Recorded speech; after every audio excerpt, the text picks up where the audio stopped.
Assalamualaikum warahmatullahi wabarakatuh. Perkenalkan, kami dari kelompok 5 dari kelas manajemen A. Di sini kami akan menjelaskan tentang ideologi nasional dan etika politik. Oke, nama saya Rahma Nabila Subarna Putri. Di sini saya akan menjelaskan tentang ideologi nasional. Apa itu ideologi nasional? Ideologi adalah sebuah istilah yang sejak lama telah dipakai dan menunjukkan beberapa arti, yaitu pengetahuan tentang gagasan-gagasan, ide-ide, atau pengertian-pengertian lainnya. Ada 4 tipe ideologi. Yang pertama, ideologi konservatif, yaitu ideologi yang memelihara keadaan yang ada atau status quo. Setidaknya tidak secara umum, tapi besar kemungkinan membuka perbaikan pada hal-hal teknis. Yang kedua ada kontra-ideologi, yaitu melegitimasikan penyimpangan dalam masyarakat dan dianggap sangat baik. Yang ketiga ada ideologi reformasi, yaitu bertujuan untuk mengubah keadaan. Dan yang keempat ada ideologi revolusioner, yaitu mengubah seluruh sistem nilai masyarakat. Baik, selanjutnya saya akan menjelaskan tentang nilai, norma, dan moral. Nilai adalah segala sesuatu yang berharga, berguna, indah untuk memperkaya batin, serta menyadarkan manusia pada harkat dan martabatnya. Berikutnya ada moral. Moral yaitu ajaran tentang hal baik ataupun buruk yang menyangkut perilaku dan tingkah laku manusia. Selanjutnya ada norma. Norma merupakan kesadaran atau sikap luhur yang dikehendaki oleh tata nilai yang harus dipatuhi. Berdasarkan perwujudannya, norma terbagi dari norma agama, norma filsafat, norma kesusilaan, norma hukum, dan norma sosial. Norma itu aturan yang harus dipatuhi. Jika seseorang melanggar norma, maka ia akan mendapatkan sanksi. Bismillahirrahmanirrahim. Assalamualaikum warahmatullahi wabarakatuh. Perkenalkan, nama saya Cintia Nurgianti. Di sini saya akan menjelaskan tentang nilai-nilai Pancasila sebagai ideologi negara. Sebagai ideologi bangsa dan negara Indonesia, Pancasila diangkat dari nilai adat istiadat, nilai kebudayaan, serta nilai religius yang terdapat dalam pandangan hidup masyarakat Indonesia sendiri, yang berakar dalam pandangan hidup serta budaya bangsa. Untuk selanjutnya yaitu pengertian dari ideologi secara umum dapat diartikan sebagai suatu kumpulan gagasan, ide-ide, keyakinan, serta kepercayaan yang bersifat sistematis, yang memberikan arahan dan menyangkut tingkah laku sekelompok manusia tertentu dalam berbagai kehidupan. Untuk nilai Pancasila sebagai ideologi negara terbagi menjadi 2 bagian, yaitu Pancasila sebagai ideologi terbuka dan Pancasila sebagai ideologi tertutup. Pengertian dari Pancasila sebagai ideologi terbuka yaitu suatu ideologi yang nilai dan cita-citanya tidak dipaksakan dari luar, melainkan digali dan diambil dari suatu kekayaan rohani, moral, dan budaya masyarakat itu sendiri. Berdasarkan pengertian tentang ideologi terbuka tersebut, nilai-nilai yang terkandung dalam ideologi Pancasila sebagai ideologi terbuka terbagi menjadi 3 bagian, yaitu nilai dasar, nilai instrumental, serta nilai praksis.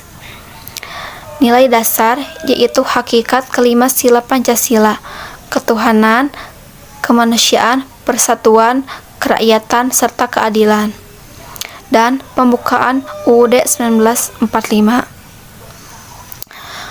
Nilai dasar tersebut merupakan esensi dan nilai sila Pancasila yang sifatnya universal, sehingga dalam nilai dasar terkandung cita-cita, tujuan, serta nilai-nilai yang baik dan benar. Selanjutnya yaitu nilai instrumental, yang merupakan arahan, kebijakan, sasaran, strategi, serta lembaga pelaksanaannya. Nilai instrumental ini merupakan eksploitasi, penjabaran lebih lanjut dari nilai-nilai dasar dalam rangka penyesuaian dalam pelaksanaan nilai-nilai dasar ideologi Pancasila. Dan yang terakhir yaitu nilai praksis, merupakan realisasi nilai instrumental dalam suatu realisasi pengamalan yang bersifat nyata dalam kehidupan sehari-hari dalam bermasyarakat, berbangsa, serta bernegara. Suatu ideologi juga harus mempunyai norma yang jelas karena ideologi harus mampu direalisasikan dalam kehidupan praksis yang merupakan suatu pengamalan nyata.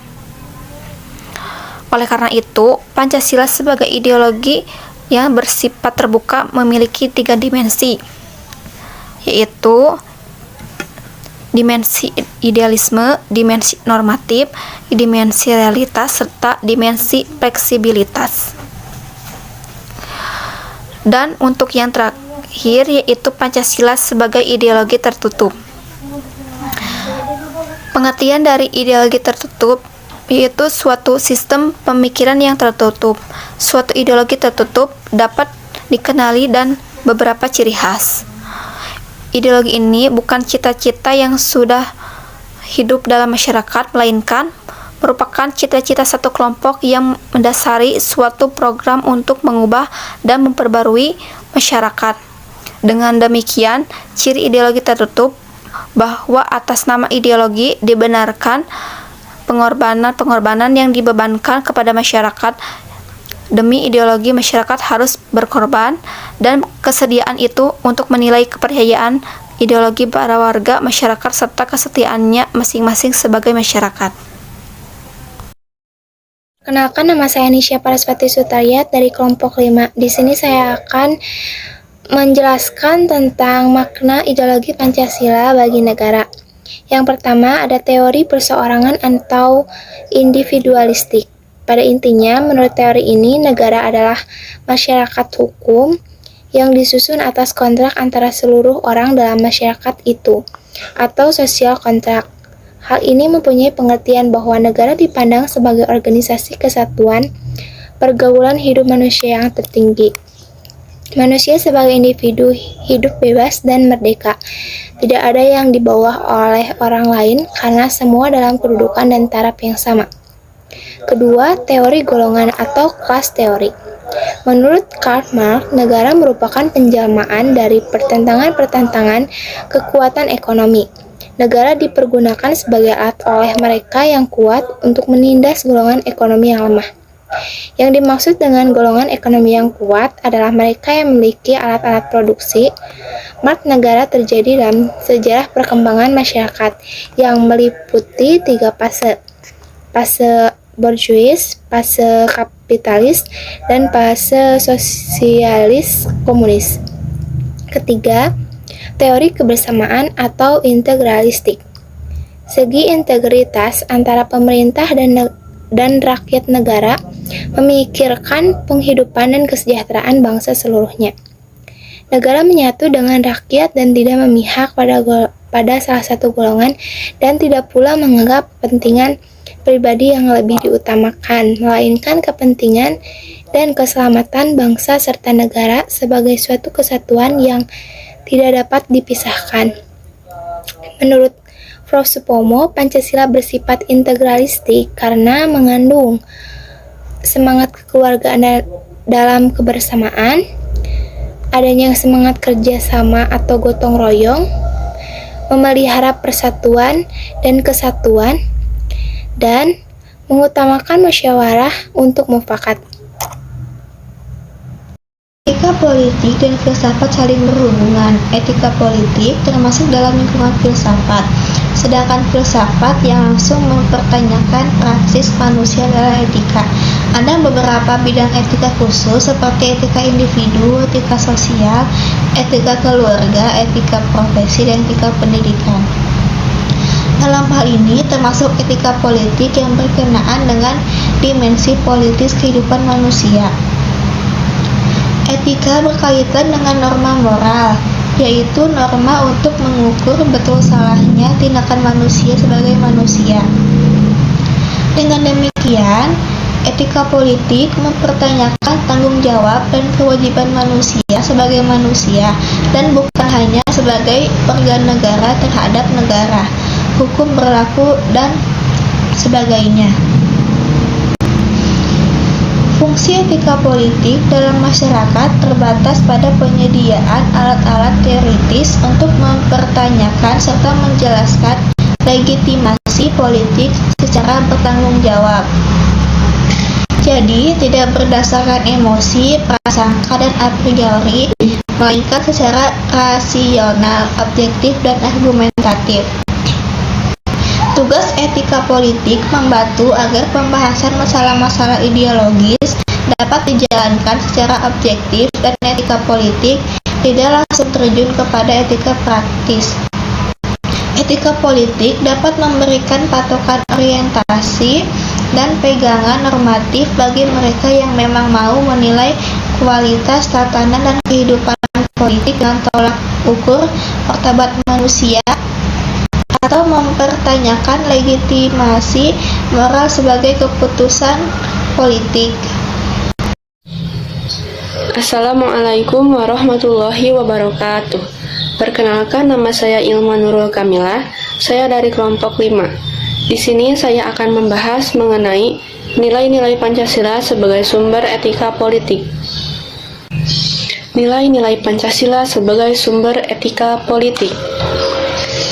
Sebagai dasar filsafat negara, Pancasila tidak hanya merupakan sumber derivasi peraturan perundang-undangan, melainkan juga merupakan sumber moralitas, terutama dalam hubungannya dengan legitimasi kekuasaan, hukum, serta berbagai kebijakan dalam pelaksanaan dan penyelenggaraan negara. Dalam pelaksanaan dan penyelenggaraan negara, etika politik menuntut kekuasaan dalam negara dijalankan sesuai dengan 1. Asas legalitas atau legitimasi hukum, yaitu dijalankan sesuai dengan hukum yang berlaku. Yang kedua, disahkan dan dijalankan secara demokratis atau legitimasi demokratis. Dan yang terakhir, dilaksanakan berdasarkan prinsip-prinsip moral atau tidak bertentangan dengannya atau legitimasi moral. Pancasila sebagai suatu sistem filsafat memiliki 3 dasar tersebut dalam pelaksanaan dan penyelenggaraan negara, baik menyangkut kekuasaan, kebijaksanaan, yang menyangkut publik, pembagian, serta kewenangan, harus berdasarkan legitimasi moral religius serta moral kemanusiaan. Prinsip-prinsip dasar etika politik itu dalam realisasi praktis dalam kehidupan kenegaraan senantiasa dilaksanakan secara korelatif di antara ketiganya. Kebijaksanaan serta keputusan yang diambil dalam pelaksanaan kenegaraan, baik menyangkut politik dalam negeri maupun luar negeri, ekonomi baik nasional maupun global, yang menyangkut rakyat, dan lainnya. Selain berdasarkan hukum yang berlaku, harus dapat legitimasi rakyat, dan juga berdasarkan prinsip-prinsip moralitas. Misalnya, kebijaksanaan harga BBM, tarif dasar listrik, tarif telepon, kebijaksanaan politik dalam maupun luar negeri harus didasarkan atas ketiga prinsip-prinsip tersebut. Etika politik ini juga harus direalisasikan oleh setiap individu yang ikut terlibat secara konkret dalam pelaksanaan pemerintahan negara. Para pejabat eksekutif, anggota legislatif maupun yudikatif, para pejabat negara, anggota DPR maupun MPR, aparat pelaksana, dan penegak hukum harus menyadari bahwa selain legitimasi hukum dan legitimasi demokratis juga harus berdasar pada legitimasi moral. Sebagai contoh, suatu kebijaksanaan itu sesuai dengan hukum, tetapi belum tentu sesuai dengan moral. Misalnya, gaji para pejabat dan anggota DPR MPR itu sesuai dengan hukum, namun mengingat kondisi rakyat yang sangat menderita, belum tentu layak secara moral atau legitimasi moral. Sekian pembahasan dari kelompok kami. Mohon maaf apabila ada kata-kata yang kurang berkenan. Wabillahi taufiq wal hidayah. Wassalamualaikum warahmatullahi wabarakatuh.